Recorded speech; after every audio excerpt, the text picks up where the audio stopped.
Hello! ఎలా ఉన్నారు అందరూ? నేనైతే చాలా బాగున్నానండి. సో, ఇదొచ్చేసి ఒక సాటర్‌డే వ్లాగ్ ఇది. సాటర్‌డే రోజు ఇంకా పొద్దున్నే తలస్నానం చేసేసిన తర్వాత కొంచెం పటాలన్నిటికి ఇక్కడ వెంకటేశ్వర స్వామి పటాలకన్నిటికి మాలలు వేస్తామని చెప్పేసి ఇక్కడంతా పూలన్నీ పెట్టుకుంటున్నాను.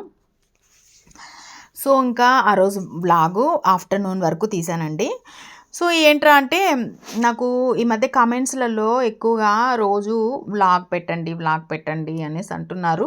రోజు వ్లాగ్ అయితే చాలా కష్టమండి. ఎందుకు తెలుసా? అసలు ఇంట్లో పని చేసుకుంటూ ఇంకా ఎంత పనుంటుంది గదండీ! ఇప్పుడు ఇంట్లో ఒకరికొకరు తోడుగా లేడీస్ ఎవరైనా ఉంటే హెల్పింగ్‌గా బావుంటుంది, సపోర్టివ్‌గా. ఒక లేడీనే ఉన్నప్పుడు ఏంట్రా అంటే ఏ టు జెడ్ వాళ్ళే చేసుకోవాల్సొచ్చినప్పుడు వర్క్ అనేది ప్రెషర్ ఎక్కువుంటుంది. సో, అవన్నీ మేనేజ్ చేసుకుంటూ రావాలి గదండీ! సో, మేనేజ్ చేసుకొని, షూట్ చేసుకొని, దానిని ఎడిటింగ్ చేసి, వాయిస్ ఓవర్ ఇచ్చి, థంబ్‌నెయిల్ చేసి, అన్నీ ఏ టు జెడ్ దానికి ట్యాగ్ రాసి, తర్వాత డిస్క్రిప్షన్ రాసి, అసలు హ్యూజ్ అంటే హ్యూజ్ వర్క్ ఉంటుందండి. మామూలు వర్క్ కాదది. అవన్నీ చేసుకునే లోపల నేనన్నీ షూట్ చేస్తాను కానీ, ఎడిటింగ్ అప్పటికి కొంచెం లేట్ అయిపోతుంది. ప్రతి ఒక్కరు అదే పెడుతున్నారు. నేనైతే చాలా వరకు ట్రై చేస్తానండి. సో, ఇప్పుడే పూజ అయిపోయింది. పూజ అయిపోయేసి ఇంకా కొద్దిసేపు అట్లా రిలాక్స్ అయిపోయి కిచెన్‌లోకెళ్ళి వెజిటబుల్స్ అన్నీ కట్ చేసుకున్నాను.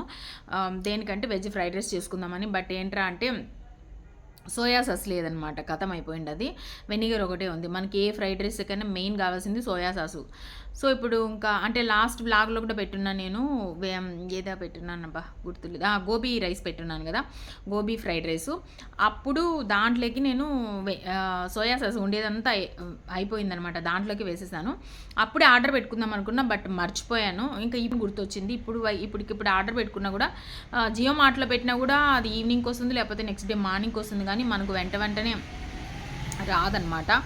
సో, అందుకనేసి ఇప్పుడు కట్ చేసుకున్నాక నాకు సోయా సాస్ లేదని గుర్తొచ్చిందనమాట. ఇప్పుడు ఏం చేస్తాం? ఎందుకు కాంప్రమైజ్ అవ్వడం అనేసి నేను సరే సోయా సాస్ ప్రిపేర్ చేసుకొని తర్వాత వెజ్ ఫ్రైడ్ రైస్ చేసుకొని తిందాము అనుకొని ఇంకా ఇప్పుడైతే వెళ్ళి సోయా సాస్ ప్రిపేర్ చేయాలి. ఇంకా స్కిప్ చేసేస్తాం అనుకున్నా కానీ ఎందుకో తినాలని ఎక్కువ గ్రేవింగ్‌గా ఉందనమాట. ఫ్రైడ్ రైస్ తినాలనేసి. మనకు బయట చూడండి ఒక ఫ్రైడ్ రైస్ అయితే దాదాపు మనకు 200, 250 పడుతుంది. అంటే మనకు రెస్టారెంట్ పెరిగే కొద్దీ, మంచి రెస్టారెంట్ పెరిగే కొద్దీ దాని వాల్యూ, దాని మనీ వాల్యూ కూడా పెరుగుతా పోతుంది కదా! పెద్ద టేస్ట్ ఉండదు. సప్పగా ఉంటది. ఏం ఆయిల్ ఏస్తారో తెలీదు. ఏదో పెద్ద హోటల్ అని తినడం తప్ప ఒక్కొక్కసారి పెద్ద హోటల్ నుంచే కంప్లెయింట్స్ కూడా ఉంటాయి కదా మనకు. సో, మనమే చేసుకుందాం తినాలనిపించినప్పుడు ఎందుకు స్కిప్ చేయటం అని చెప్పి అనుకున్నా. సో, అందుకని వెళ్ళి ఇంకా సోయా సాస్ ప్రిపేర్ చేసి తర్వాత చేసుకోవాలి. దానికి ఒక 10 మినిట్స్ టైం అట్లా అయిపోతుందనమాట. ఇదైతే క్యారేజీల్లోకైతే మనకు చాలా బాగా ఉంటుందండి. టేస్టీగా ఉంటుంది. హెల్తీ కూడా వెజిటబుల్స్ అన్నీ వేస్తాం కాబట్టి మనకు నచ్చినట్టు చేసుకోవచ్చండి. సరే ఇంకా ఇది కూడా ప్రిపేర్ చేసినా కూడా తెలుసుకునే వాళ్ళు కొంతమంది తెలుసుకుంటారు కదా! సోయా సాస్ ఎలా ప్రిపేర్ చేయాలన్నట్లు అనేసి. అది ప్రిపేర్ చేసుకొని తర్వాత అయితే వెజ్ ఫ్రైడ్ రైస్ చేసుకొని తిందాం పదండి అయితే. వీడియోస్ పెట్టాలనిపిస్తుంది నాకే ఒక 2, 3 డేస్ అయిపోయిందంటే. అందుకనేసి ఇంకా షూట్ చేసినటువన్నీ నేను ఇట్లా ఎడిటింగ్ చేసుకొని పెడతాను. మ్యాక్సిమం పెట్టడానికి ట్రై చేస్తానండి. ఇంకా చూసారు కదా! నేను ఇంకా సోయా సాస్ ప్రిపేర్ చేస్తామని చెప్పేసి మనం ఇంట్లోనే హ్యాపీగా చేసుకోవచ్చండి. ఒక 10 నిమిషాలు లేట్ అయిపోతుందంటే ఒక ముక్కాలు స్పూన్ వేసాను. ముక్కాలు స్పూను మనం కొంచెం మందపాటి గిన్నెలో వేసుకొని స్టీల్ అయినా పర్లేదు మందంగా ఉండే వాటితో ఇంకా వాటర్ గీటర్ అవసరం లేదండి. మనం దాన్ని బాగా కలుపుకుంటూ ఉండాలి. మనకు నల్లగా పాకం వచ్చే వరకు అనమాట. అది ఇట్లా కరిగిన తర్వాత దాన్ని కూడా సిమ్లో పెట్టుకొని చేసుకోవాలి. సో, ఇలా వస్తుందనమాట మనకు. ఇలా వచ్చినప్పుడు మనము 2 కప్స్ వాటర్ పోసేయాలి. 2 కప్స్ వాటర్ పోసి బాగా కలుపుకోవాలన్నమాట. 2 కప్స్ పోసి కలుపుతూ ఉంటే ఆ 2 కప్స్ వాటర్ 1 కప్ అయ్యే వరకు కలుపుకోవాలన్నమాట. అదంతా అయిన తర్వాత అందులో ఇంకా ఒక స్పూను వెనిగర్ వేసుకోవాలి. ఒక స్పూను సాల్ట్ వేసుకోవాలి. ఎనఫ్ సరిపోతుందండి. దాన్ని మనము సోయా సాస్ అని బయట తెచ్చుకుంటాము. ఒక 10, 15 నిమిషాలు పని అంతే.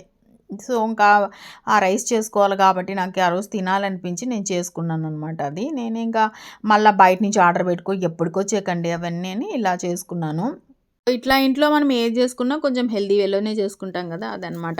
సో వీడియోస్ అయితే పెట్టడానికి ట్రై చేస్తామండి. మనం అన్నీ అనుకుంటామండి పెడతానని చెప్తాను కానీ 2-3 డేస్ అయితే ఖచ్చితంగా పడుతుంది. ఇప్పుడు ఎవరైనా అంతే అండి. ఇప్పుడు చూడండి, హెల్తీగా ఉండాలి, హ్యాపీగా ఉండాలి, పనులన్నీ టైంకి పూర్తి చేసుకోవాలి, పిల్లలకు మంచి బిహేవియర్ రావాలి, వారితో మంచి క్వాలిటీ టైం స్పెండ్ చేయాలి, ఇల్లు ఎప్పటికప్పుడు నీట్గా పెట్టుకోవాలి అని అనుకుంటాం.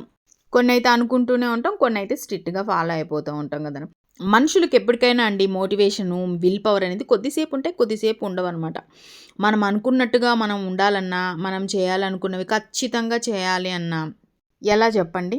మంచి హ్యాబిట్స్ కన్సిస్టెన్సీగా ఎలా ఫాలో అవుతాం చెప్పండి? అంటే ఒకప్పుడు అటు ఇటు అవుతుంది. ఇప్పుడు చూడండి, ఇప్పుడు కొంతమంది మార్నింగ్ పొద్దున్నే లేవాలా అనుకుంటారు, అలవాటు చేసుకోవాలని ఒక గోల్‌గా పెట్టుకుంటారనుకోండి.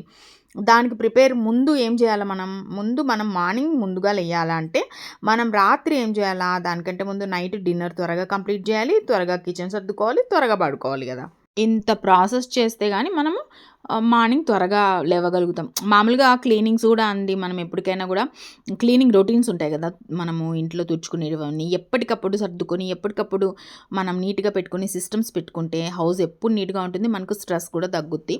సో, ఇక్కడ మీరు చూస్తున్నారు గదండీ! నేను ఫస్ట్ వెల్లుల్లి వేసి వేయించుకున్నాను. తర్వాత ఆనియన్సు, ఇంకా తర్వాత క్యారెట్టు, బీన్సు, పచ్చిమిర్చి ఇవన్నీ వేసేసి అన్నీ సన్నగా తరుక్కున్నానండి. అవన్నీ వేసి బాగా ఈ మొత్తం ప్రాసెస్ అంతా ఫుల్ పెట్టి చేయాలండి. మందపాటి గిన్నె పెట్టుకొని చేయండి. ఇదంతా మొత్తం మనకు సిమ్ము గిమ్ము పెట్టకూడదండి. ఫుల్ పెట్టాలి. స్టవ్ ఫుల్లులో పెట్టే చేయాలన్నమాట. అప్పుడే మనకు దీని ఏమంటారు, ఆ మగ్గడం కానీ, ఆ ఒక స్మోకీ ఫ్లేవర్ వస్తుంది. ఈ ఫుడ్కి అట్లా రావాలన్నమాట. అంత మగ్గిన తర్వాత నేను కొంచెం అందులో సోయా సాసు 2 స్పూన్స్ వేసుకున్నాను, వెనిగర్ 1 స్పూన్ వేసుకొని, కొంచెం అజినోమోటో వేసుకున్నాను, తర్వాత సాల్ట్ వేసుకున్నాను, కొంచెం వచ్చేసి పెప్పర్ పొడి వేసుకున్నాను. ఇవన్నీ వేసుకొని ఇప్పుడు ఫుల్ పెట్టుకొని మంచిగా వేయించుకోవాలండి. ఎంత మంచిగా వేయించుకుంటే దాదాపు ఒక 10 నిమిషాలు, ఏ ఫ్రైడ్ రైస్ అయినా తీసుకోండి మీరు, హ్యాపీగా 10 నిమిషాలు వేయించుకోవాలండి. ఫుల్ పెట్టి 10 నిమిషాలు వేయిస్తేనే ఆ టేస్ట్, ఆ స్మోకీ ఫ్లేవర్ ఖచ్చితంగా వస్తుంది మనకు. లాస్ట్‌లో ఉల్లికాడలు వేసుకోవచ్చు. మన ఇష్టం అండి. మనము ఇంకా బఠానీలు ఉంటాయి కదండీ, అవి వేసుకోవచ్చు. ఎలాగైనా చేసుకోవచ్చండి. లాస్ట్‌లో కొత్తిమీరతో గార్నిష్ చేసుకుంటే సరిపోతుంది. సో, ఇంకా ఇక్కడ ఏంట్రా అంటే మధ్యాహ్నంగా కొంచెం స్నాక్ లాగా ఏమన్నా చేసుకుందాం. మనకు మధ్యాహ్నం టైమే కొంచెం ఫ్రీగా ఉంటుంది. మార్నింగ్ అంతా బట్టల పని, వంట పని, అన్ని పనులు ఉంటాయండి. మధ్యాహ్నం కొద్దిగా ఒక్క 1 అవర్ అట్లా ఫ్రీ అయినప్పుడు ఏదన్నా స్నాక్స్ చేసుకుందాం. ఒక 2-3 డేస్ గ్యాప్ ఇచ్చిన తర్వాత స్నాక్స్ చేస్తామని చెప్పేసి ఇంక ఇక్కడ పబ్బిళ్ళలు చేసుకుందాం అని చెప్పి ఇంకా పబ్బిళ్ళలకు ప్రిపేర్ చేసుకుంటున్నాను. సో, దానికంటూ క్వాంటిటీస్ ఏం లేవండి. నేను ముందే అనుకున్నాను కాబట్టి ముందే సగ్గుబియ్యము, తర్వాత పెసరపప్పు, తర్వాత శనగపప్పు 3 నానబెట్టి పెట్టేసుకున్నాను. ఒక 2 అవర్స్ ముందే నానబెట్టి పెట్టుకున్నాను. చేయాలనుకున్నాను. మార్నింగ్ అనుకున్నాను కాబట్టి నానబెట్టి పెట్టుకొని ఒక 3 కప్పు బియ్యపిండి వేసుకొని ఇంక ఇవన్నీ వేసుకున్నాను. నానిపోయినవన్నీ వేసుకొని తర్వాత సాల్ట్ వేసుకొని, మీరు పచ్చికారం కూడా వేసుకోవచ్చు, అంటే పచ్చిమిర్చి కారం కూడా వేసుకోవచ్చు. నేనైతే ఎండు కారం వేసుకున్నాను. తర్వాత ఒక 3 స్పూన్స్ జీలకర్ర వేసుకున్నాను. 3 స్పూన్స్ వచ్చేసి ఏమంటారు, ఇవి వామ్ వేసుకున్నాను. వేసుకొని మనం సాల్ట్ అంతా అడ్జస్ట్ చేసుకొని మంచిగా వాటిని కలుపుకోవాలి. కలుపుకునేది కూడా ఎలాగంటే అండి, వేడి నీళ్ళు, కాగే నీళ్ళతోనే కలుపుకోవాలి. అప్పుడు గుల్లలాగా వస్తుందనమాట మనకు. సో, ఈ లోపల నేనేంటంటే ఇంకా కలుపుకునే ముందు ఇక్కడ ఆయిల్ పెట్టేసుకుంటున్నా. ఆయిల్ బాగా కాగాలి కదా అన్నట్టు ఆయిల్ పెట్టుకొని పక్కన కొంచెం వేడి నీళ్ళు మరగబెట్టేసుకుంటున్నాను. ఈ లోపల ఏంట్రా అంటే కొంచెం ఆయిల్ వేడైనాక ఈ స్పూన్ ఉంది కదా, ఆ స్పూన్‌తో 2 స్పూన్స్ వేసుకున్నాను అందులో. అంటే మంచి గుల్లగా వస్తది. సో, దాని తర్వాత ఇంకా కొంచెం కొంచెం వాటర్ పోసుకుంటూ వేడి నీళ్ళు ఫస్ట్ స్పూన్‌తో ఇలా ఇలా అనుకోండి. కొంచెం అట్లా వేడి తగ్గిన తర్వాత చేత్తోనే మంచిగా మెత్తగా పిండినంతా కలుపుకోవాలండి. చాలా టేస్ట్ ఉంటుంది. అసలు ఎంత బావుంటదంటే, ఎంత క్రిస్పీగా, ఎంత గుల్లగా, ఎంత టేస్ట్‌గా, లిటరల్లీ అండి. ఎక్కడన్నా తెచ్చుకుంటే పబ్బిళ్ళలు గానీ, మురుకులు గానీ నోట్లో పెట్టబుద్ధి కాదండి, ఒకలాంటి స్మెల్ వస్తుంది. ఎంత మంచి షాప్లో తెచ్చుకున్నా నాకు ఎందుకో నచ్చదండి అట్లాంటివి. స్నాక్స్ అట్లాంటివి ఇంట్లో చేసుకున్నంత హెల్దీ ఇంకోటి ఉండదు. సో నాకు కొంచెం ఇట్లా ఏదో ఒకటి చిరుతిళ్ళు అంటూ ఇంట్లో ఉండాలండి. పిల్లలు పెద్దలు అందరం కొంచెం చిరుతిళ్ళకి అలవాటు ఉంటుంది కదా, అది ఇంట్లో చేసుకుంటే మనం హ్యాపీగా హెల్దీగా తినగలుగుతాం కదండి. ఇంట్లోటి ఏదైనా నాకు హెల్దీ అని నాకు అసలు గుడ్డిగా నమ్మేస్తాను నేను. సో ఇలా అంతా అయిన తర్వాత చిన్న చిన్నగా ఉండలు చేసి పెట్టుకోవాలి. కేజీలు చేసుకోవచ్చండి, బట్ అంతసేపు నిలబడే ఓపిక నాకు లేదు. నేను చెప్పాను కదా, నేను చాలా అంటే చాలా కొద్దిగానే చేసుకుంటాను. ఒక 2 డేస్‌కి ఎనఫ్ అయ్యేలాగా చేసుకుంటాను. ఎక్కువసేపు నిలబడి చేయలేను, నా వల్ల కూడా కాదు. నాకు స్నాక్స్ ఉండాలి ఇంట్లో ఏదో ఒకటి అన్నట్లు ఇలా చేసుకుంటున్నా. ఈ లోపు ఏంట్రా అంటే నాకు బెల్ కొట్టారు, పార్సల్ ఏదో వచ్చిందని. సో అది తీసుకుందామని చెప్పి ఇట్లా చేసేటప్పుడే వస్తారండి, పడుకొని మంచి నిద్రలో ఉన్నప్పుడు నిజంగా అట్లా వస్తారండి. మామూలు గమ్మున ఉన్నప్పుడు అసలు ఎవ్వరు రానే రారు. సో ఇవన్నీ ఇంకా తట్టుకొని ఇంకా కొంచెం మంచి పాలిథిన్ కవర్ లాగా ఉంటుంది కదా, దానికి ఆయిల్ పూసుకొని ఎలా మామూలుగా అందరం చేసుకుంటామో అలాగే చేసుకుంటున్నాను నేను కూడా. చాలా టేస్ట్ ఉంటుందండి, సూపర్ టేస్ట్ ఉంటుంది. నాకు అంత అయిపోయినాక గుర్తొచ్చిందనమాట, మంచిగా తాజాగా కరేపాకు ఉండదు, అది వేసింటే సూపర్ టేస్ట్ వచ్చిండేది కదా అనిపించింది. బట్ లిటరలీ చెప్తున్నా, అస్సలు మా ఇంట్లో అయితే ఒక్క రోజులోనే తినేసారు. మీరు నమ్మరండి, ఈరోజు మధ్యాహ్నం చేశాను, మరుసటి రోజు మధ్యాహ్నానికి అయిపోయాయి. అంతా బాగున్నాయి, పెట్టుకొని తింటూనే ఉన్నారనమాట. అట్లా తింటే చాలా హ్యాపీ అయిపోతుంది. ఉండేటివన్నీ తిన్నా కూడా పర్లే, మనకు లేకున్నా హ్యాపీగా మన వాళ్ళు తినేసి బాగుందంటే అదొక తృప్తి. సో ఇలా మంచిగా ఆయిల్ కాగినాక ఎంత బాగుండిందంటే నేను చెప్పలేనండి, ఎంత బాగుంది. ఎట్లయినా మన ఫుడ్డే అండి. ఈ మధ్య నేను కొన్ని ఫుడ్స్ వింటున్నాను అనమాట.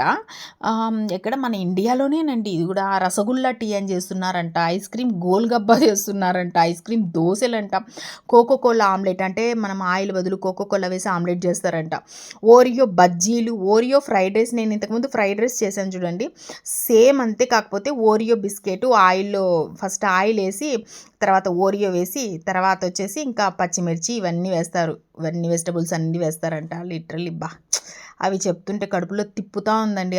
అవి తినే అంత ఏమంటారు, ఫుడ్ ప్రియులు ఎవరుండారబ్బా అనిపిస్తూ ఉంది నాకు. అంత అంత వెరైటీ, అది కంప్లీట్ వెరైటీ ఫుడ్ కదా, తినే వాళ్ళకి హ్యాట్స్ ఆఫ్ అండి బాబు. అవి వింటా ఉంటేనే విరక్తి వస్తూ ఉంది నాకైతే.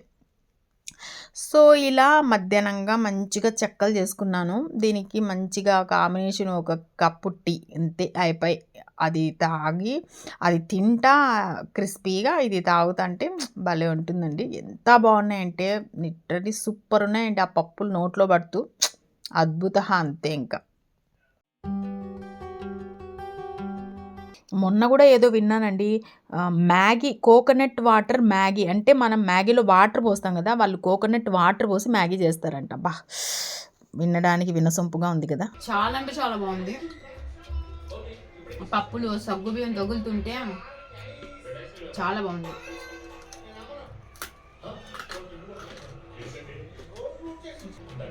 So tasty.